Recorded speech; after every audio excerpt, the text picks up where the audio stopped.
We are staying in Cleveland, Ohio, now going to Luke Vargas, United Nations Bureau Chief for Talk Media News. Luke, has this convention been at all effective at giving us a sense of what Trump would be like as president of the United States? Because you would think a goal of the Republican Party would be to convince people that everything would be great if Trump were the president. I think the myth of Donald Trump was sustained more when it wasn't clear exactly what life was going to be like once he enters, or hope, if he gets into the White House. I'd say the theme of this convention so far for me has been make Trump mortal again. It started last week when we got this announcement of Mike Pence. I mean, about as establishmentarian as it would get, a real signal, I think, that it was basically an act on the part of Donald Trump to pretend that he did not care anything about appealing to the establishment. So that was sort of the first, brick that fell down here. And then I thought last night, we had Ben Carson up there. We could talk about the words he said. But more important to me than the insanity of Ben Carson, which I think has been long documented, is that they ended the program at 10:50, and people began to leave the arena for the second night in a row. And I don't care. I've heard some RNC people on Twitter saying, look, the program was over. People are free to go home. We've got great parties around town. Are you crazy? This is the best airtime this campaign is going to get. They should well know that all of the networks have their cameras pointed inside the arena. They don't throw it to the people out here or anywhere else around the city until 11. And so here you have, the people giving the commentary. Behind them are thousands of empty seats. And I'm starting to get this sense that, we believe, because of Celebrity Apprentice and The Apprentice before that Donald Trump is this amazing storyteller, that he's able to go into these different mediums and really build up the drama. I'm starting to think it's the producers at NBC and the showrunners and the writers that are the people that have created the Trump that we think we know. Because when he gets a chance to write the script of his convention, they're bailing 4/5 of the way through.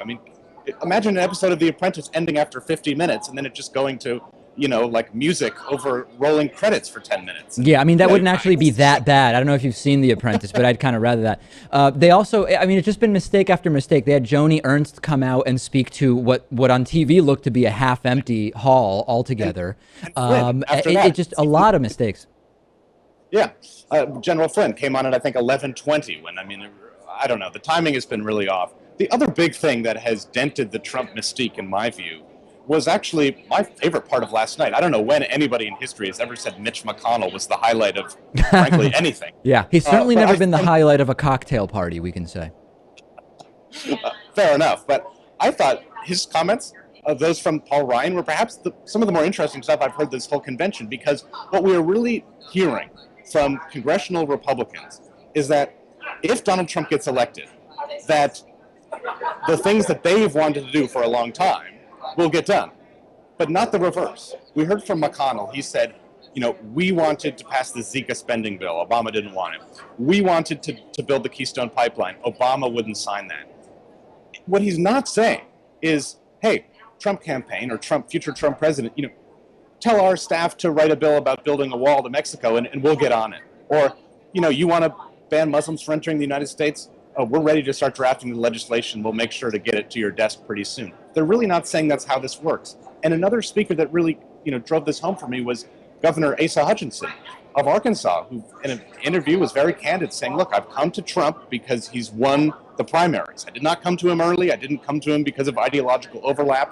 And when prompted, as so many people who have come here to speak on behalf of Donald Trump are this week, when prompted about a policy difference, a major one in this case, that Governor Asa Hutchinson, Arkansas, a state that stands to gain a lot, actually, from business in Asia, from deals like the TPP. He's a big backer of the TPP. And he was asked, what do you do? How do you reconcile these positions, between Trump's staunch opposition and your strong support? And he said, look, it's pretty clear, and my Republican colleagues in Washington know this, that when Trump is elected, we'll huddle together, we'll get the Republican caucus together, and we'll persuade him to move his positions over into the center. And he'll come around to, establishment Republican thinking on this. So yeah, again, what a ringing endorsement of Trump's ideas.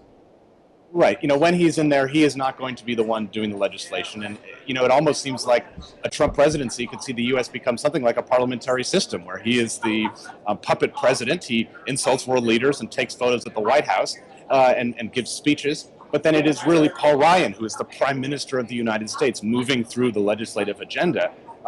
Again, this is just not the Trump we were promised or that his campaign seemed to be built on so many months ago. But as we're here, I think it's very clear that's what Republicans have agreed to swallow. But they are pretty lockstep about it, it seems.